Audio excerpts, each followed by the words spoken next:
Okay, today we are going to be taking a look at gifted and talented education, specifically the identification of students, the needs that they have that are different than their peers, and the types of curriculum activities that you might want to use, although you've probably developed quite a few things that are similar to these already. A few background things about me. I am WWBioTeach here on Tumblr. I'm about to start my third year teaching science in Indiana, and I kind of have a virtual grab bag as far as what I teach during the day. I have 2 sections of 7th grade science, 2 sections of biology 1, 1 section of biology 2, which is a dual credit class here in Indiana, so the students get college credit for it. And I also have earth space science section as well. This last school year, I also had a 5th prep, which was early college biology. I'm currently working on adding gifted and talented licensure. So this is maybe a first dry run through for me on figuring out how to do professional development for this. So sorry that you're my test audience. First off, for identification, different states are going to have different standards and different things that they want to look at as far as identifying students goes. And from what I've seen, the districts have a lot of control over expanding the search pattern. And at least here in Indiana, as far as the test scores that they're given, well, the test scores that they earn on their predictive potential tests, Indiana tries to go with 96th percentile or above, but from what I've learned, most school districts are looking at 90th percentile and above, just to factor in some of the students that maybe don't test well or might have been sick on the day of tests, whatever the case may be. There are a couple of major ways for identifying students. The first one being, of course, test scores. The second one is nomination by whoever. There are several different types of people that are allowed to nominate. Parents are probably going to want to nominate their kids right before going into kindergarten to possibly accelerate them, maybe get them in a year early. And that usually also needs to be accompanied by 2 letters of recommendation or more, depending on the district, to basically say, okay, this is a person like a physician or a daycare provider or whoever that knows the child well and also knows, okay, this kid is advanced beyond the other kids that I deal with that are that age. Some of the things that you run into as far as nominations go, the different signs that you might notice for giftedness, they are all over the board. It could be anything from a kid with like a highly developed sense of humor all the way to maybe a kid that just will not give up on what they're doing because they're so focused on it, they're enjoying it so much that maybe when you move them on to the next activity, they aren't going to want to move on. They might throw a bit of a fit. They might not want to go on to that next activity because they're doing what they enjoy. And those are the kids that often are kind of overlooked because they're a little bit defiant, and it's really just looking at their interests rather than, okay, they don't actually care about school. They're kind of frustrating to work with, but there's the upside that they really, really do want to learn about that. As far as the different needs for students go, character development and socialization goals are going to mostly go together. Students who are gifted are often going to be way beyond their classmates. They usually pick things up really fast, and so they aren't going to be paying attention for quite as long because they've already got it. They don't have to keep on paying attention. So they're going to find ways to fill in that attention, and usually it's with negative things that are going to end up being on your nerves as a teacher, possibly like class clown type things, just so that they can try and get attention from their classmates, and it's a little bit destructive. Perfectionism is another big thing that a lot of gifted students struggle with. A lot of them, if it can't be perfect, they aren't going to turn it in because they don't want you to see something that's less than perfect. So maybe the kid doesn't have very good handwriting, and they're embarrassed by it or whatever. Even if it's a perfect paper other than their handwriting, they're going to be embarrassed by their handwriting and not want to turn it in even though it's done. I know I've caught a couple of students that I know are done with things and have done very well on different types of assessment, and they just don't turn everything in, and it's really just because it doesn't meet their standards as far as what they want to turn in. I know, I'll give an example. I had a student this last year that was in a group project to make a poster, and he did all of the research. He did, laying out what pictures needed to go where and everything else, and then refused to actually touch the poster to write on it or anything else because he had the worst handwriting in the group. So, I mean, he even delegated, like, okay, you have the best handwriting, you go write that. And so that's the perfectionism coming through in that student. Types of curriculum are going to be something that you want to look at as far as what you're using. A lot of gifted students are only going to need to see the material once or twice, and they've got it. And then, their peers might need 4 or 5 times or more. And so they're sitting around waiting, thinking of new ways to occupy their attention, maybe clown, or maybe they'll move on their own and look up new information. It partially depends on the type of kid and what you're working on. It does make it so that you can accelerate a lot of things. You can see in table 2 here, you have, as far as the early entrance to school, you have students that are way above where they should be. If you're looking at full-time ability grouping, so kids that are only in with the other students that are of the same ability, then they're going to also move up at a higher rate. Some of the best academic ways of grouping or accelerating students would be curriculum compacting.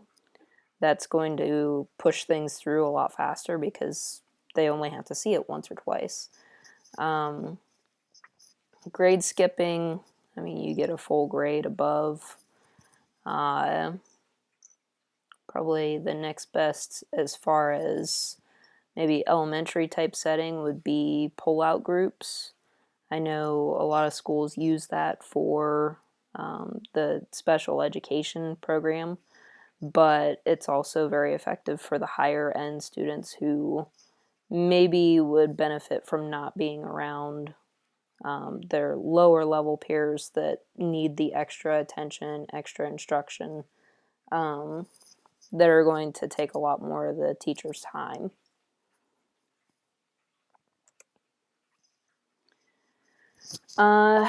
One of the classes that I've taken was about using creativity in the classroom. And so there are several different types of creativity that we talked about in that class. I got a little bit of experience working with a few of them this year, although the class for my gifted and talented licensure didn't show up until the spring, so I didn't get to use a lot of these during the school year. One of them that I used that was pretty useful in the classroom was this fluency, flexibility, originality, and elaboration, which is in some ways a way of looking at brainstorming. And I mean, I have that as a different one down here as well. That one we'll look at a little bit closer. And then also Scamper and Brainstorming. Those are two major things that are pretty easy to use in the classroom. A lot of people already use them without really realizing it. Some of the others that you might take some time and look at later, and I'll upload some extra documents to help you out with that. Analogical thinking would be just maybe coming up with different analogies to look at different things. Attribute listing, talking about what the smaller problems you can break something down into are. And I'll upload some documents for those over the next few days. Fluency, flexibility, originality, and elaboration in the classroom.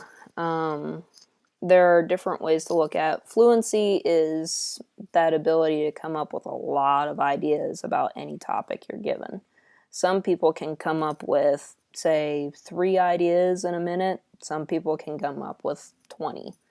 And I guess that depends a lot on whether or not they're interested in the topic, that type of thing. Flexibility would be coming up with a lot of different kinds of ideas about the topic you give them.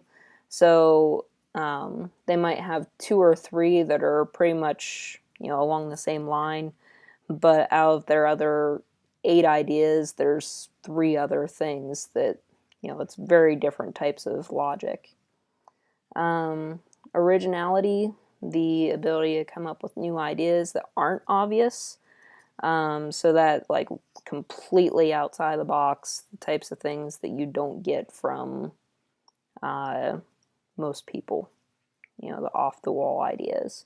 And then elaboration is basically coming up with ways that you can make your idea work.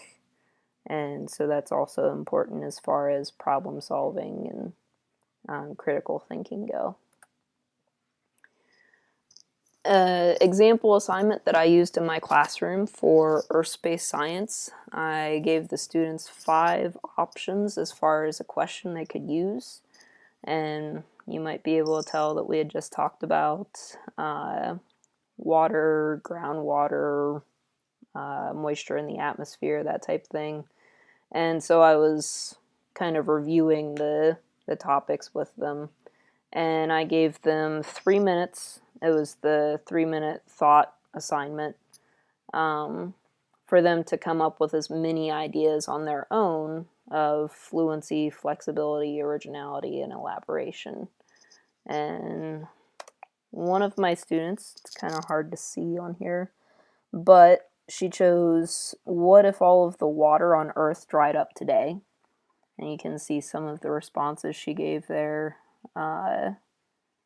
Humans would not be able to survive, animals would die. So those are 2 very similar ideas, not a lot of flexibility there. The ground would dry up.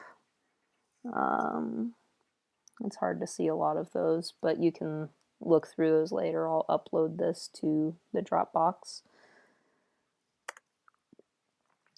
Scamper, you're looking at, say, one object, and you might decide, okay, it fits into adapt.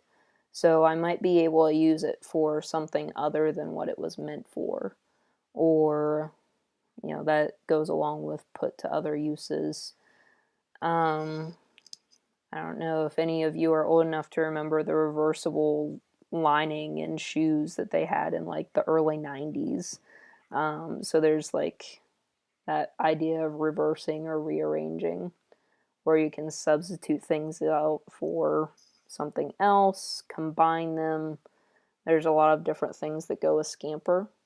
I was not able to get the link properly set up, but I do have it in the list underneath for your PowerPoint when you look at it later.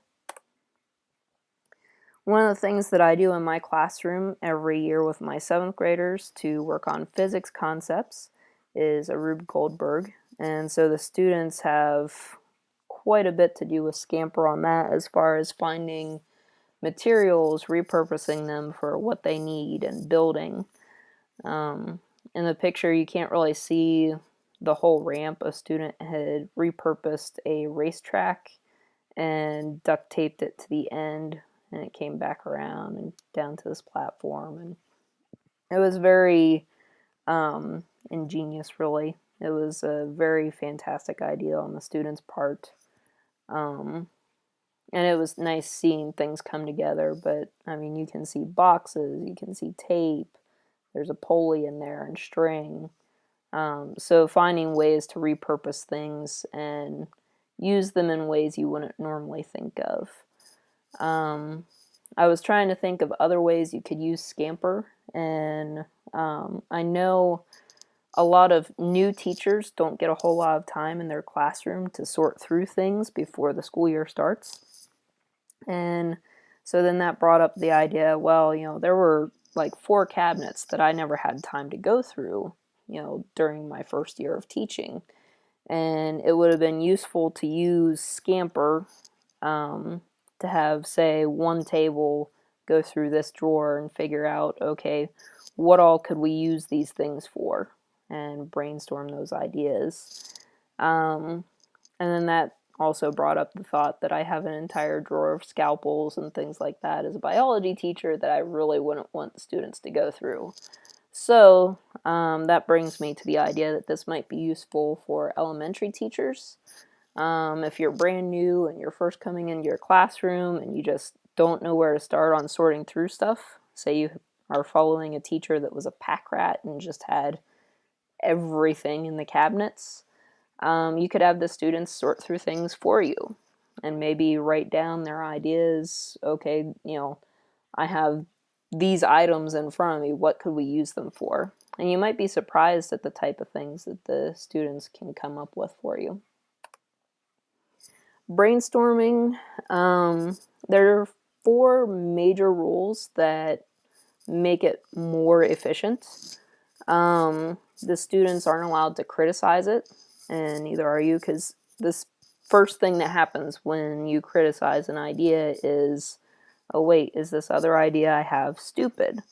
And the students never want to look stupid in front of you or their peers, so they might just stop giving ideas if it's criticized.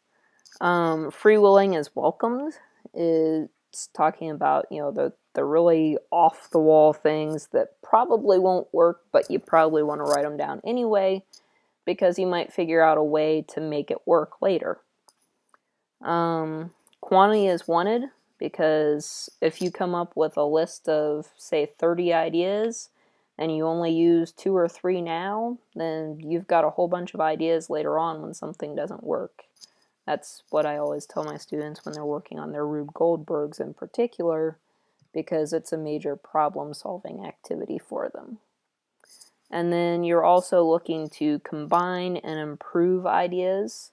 So if you have that list of, say, 30 ideas, and you have 2 of them that would work really well together, from, say, one step to the next on that Rube Goldberg or whatever your project might be, then you can improve upon the one idea by adding the other in combination.